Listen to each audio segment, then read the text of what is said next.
No mesmo dia em que o deputado norte-americano Chris Smith enviou uma carta ao ministro Alexandre de Moraes do STF questionando relatos de perseguição política, falta de liberdade de expressão e condutas judiciais questionáveis no Brasil, o senador Eduardo Girão aprovou no Senado Federal requerimentos convidando o parlamentar norte-americano para acompanhar 3 audiências. O primeiro encontro a ser agendado será realizado na Comissão de Direitos Humanos e visa esclarecer denúncias de violações ao devido processo legal nas prisões efetuadas pela Polícia Federal em 6 de junho de 2024. Neste dia, os agentes da PF prenderam 49 pessoas e ainda buscam outros 159 alvos de ordens de prisão do ministro Alexandre de Moraes. Além de Smith, foram convidados para o debate Alexandre de Moraes, ministro do STF, Ricardo Lewandowski, ministro da Justiça, e os advogados dos presos do 8 de janeiro. As outras 2 audiências serão para discutir o tráfico humano e esclarecer a situação dos presos do 8 de janeiro que resultou na morte de Clériston Pereira da Cunha. Smith está elaborando um projeto que prevê sanções contra o governo brasileiro e agentes públicos que violem direitos humanos aos moldes do que acontece com outros países e ditaduras. A carta enviada a Moraes e também a outras autoridades brasileiras, incluindo o presidente dos outros poderes, precisa ser respondida no prazo de 10 dias.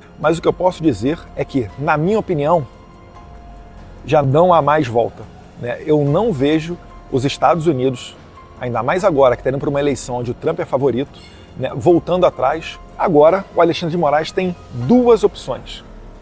Ou ele vai ignorar esses 10 dias úteis dados pelo Chris Smith, que aí representa um processo legal dentro do Congresso dos Estados Unidos, e nessa hipótese, que no direito a gente chama de revelia, se isso se configurar, o Alexandre de Moraes vai estar dando força para a aprovação desse projeto de lei para sancionar, né, e aí a gente vai ver quais termos eles vão elaborar isso daí, mas sancionar o Brasil. Vocês devem estar vendo as notícias de que o Congresso americano deu 10 dias para que o Alexandre de Moraes responda a alguns questionamentos, né? Quando mais recentemente nós tivemos uma audiência pública com a presença do Paulo Figueiredo, do dono da rede social Presta Rumble, atenção. do jornalista o Michael Schellenberg e de um outro, né, representante da esquerda lá que estava, vários questionamentos surgiram. E isso daí é que dá a base para o deputado Chris Smith, agora ele, que é membro da Comissão de Relações Exteriores dos Estados Unidos e da subcomissão que realmente toma conta dessa parte de direitos humanos,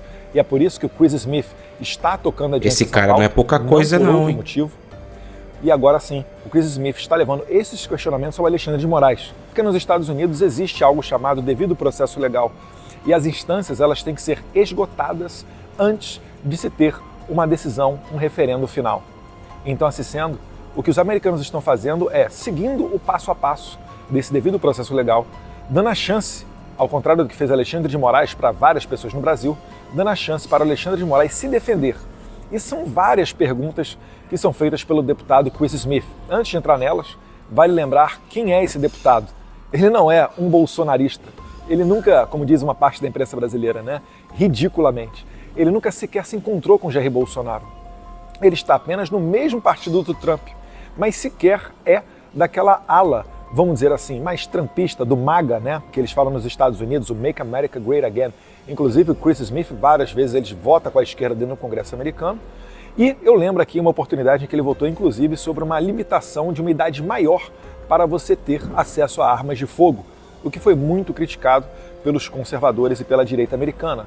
Então este é o Chris Smith, um deputado 100% moderado e, mais do que isso, 2 pontos a serem notados aqui acerca deste congressista norte-americano. Ele é o congressista mais antigo com mandato lá. Eu nasci em 1984. O Chris Smith assumiu seu primeiro mandato de deputado federal em 1983.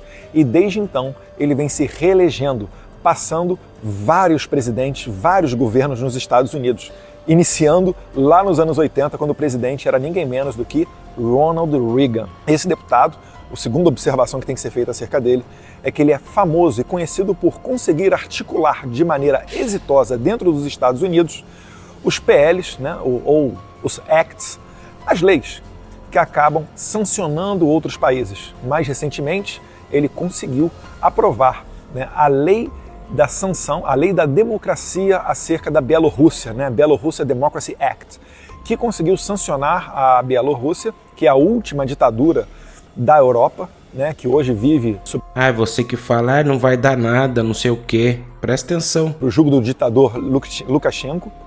E não só isso, ele fez essa lei com muita atenção às violações da liberdade de imprensa, para garantir que a informação, a liberdade de expressão e a liberdade de imprensa pudesse retornar para a Bielorrússia. Então esse é o Chris Smith. E o que ele está perguntando para Alexandre de Moraes? Ele está fazendo as perguntas que nós brasileiros e os advogados de todos os réus, né, e investigados em processos que o Alexandre de Moraes abre por conta própria fazem. Por quais motivos ele apreendeu, se ele apreendeu passaporte, se ele chegou a colocar na cadeia algum congressista, quais razões existem ordens internacionais para a Interpol prender jornalistas brasileiros, se tem conhecimento de algum brasileiro que saiu do Brasil e é exilado, enfim, várias perguntas nesse sentido. Foram Agora, 7. o Alexandre de Moraes tem duas opções. Ou ele vai ignorar esses 10 dias úteis dados pelo Chris Smith, que aí representa um processo legal dentro do Congresso dos Estados Unidos, e nessa hipótese, que no direito a gente chama de revelia, se isso se configurar, o Alexandre de Moraes vai estar dando força para a aprovação desse projeto de lei para sancionar, né, e aí a gente vai ver quais termos eles vão elaborar isso daí, mas sancionar o Brasil ou, né, autoridades brasileiras. Vamos ver o que vai sair daí. Se ele responder, aí existem as opções, outras subdivisões aí dentro, né? Se ele mentir, ele vai estar infringindo uma lei americana. E se ele falar a verdade, ele vai consubstanciar todas as perguntas, todas as dúvidas do Congresso americano, dizendo que, de fato, ele, né, fechou mídias, como foi o caso do Terça Livre, que ele revogou os passaportes brasileiros de jornalistas como Rodrigo Constantino, Paulo Figueiredo, Guilherme Fiuza e várias outras questões ali, né, que envolvem também as pessoas que estão presas. Essa questão toda, ela ainda vai desenrolar durante um bom tempo, porque é isso daí que se espera de uma democracia e de um devido processo legal. Mas o que eu posso dizer é que, na minha opinião, já não há mais volta. Eu não vejo os Estados Unidos, ainda mais agora que está indo para uma eleição onde o Trump é favorito, né, voltando atrás ou não fazendo nada acerca dessa relação com o Brasil. Se tem uma coisa que eles prezam lá, é pela liberdade de imprensa, é pela liberdade de expressão. Essas pautas estão voltando fortíssimas na eleição americana. São tema de debate. A primeira emenda, a segunda emenda, para quem estuda história, né, dos Founding Fathers, os pais fundadores, sabe que isso daí mexe com a alma do americano, porque vem lá de mais de 200 anos atrás, desde a independência deles em 1776, toda essa questão.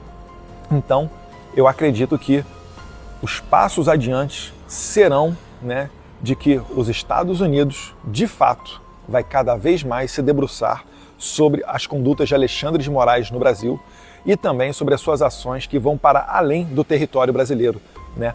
Bloquear contas, pedir para redes sociais derrubarem perfis mesmo fora do Brasil, essa questão toda de jornalistas toda hora abrindo conta 1, conta 2, conta 3, conta 4, né? A censura que foi feita, a intimidação durante o período eleitoral de 2022, que inclusive essa história também tem total possibilidade de ser passada a limpo, porque a censura ela veio forte principalmente quando o Alexandre de Moraes estava sob a presidência do TSE. Eu não vou relembrar aqui os fatos, vocês conhecem muito bem, né? A exceção, a gente vai violar a Constituição, mas é só até o segundo turno da eleição, vocês lembram disso? E vale mais um recado aqui antes de terminar esse vídeo. Não é só, né, o Alexandre de Moraes. Isso daí não é uma questão pessoal ou qualquer coisa desse tipo. É uma questão institucional. Então isso daí muito provavelmente também vai alcançar a todos aqueles que estão executando as ordens do Alexandre de Moraes. Pelo menos é isso daí que normalmente se espera quando congressistas americanos se debruçam sobre o caso como esse. Ontem foi com a Bielorrússia. Amanhã será provavelmente com o Brasil.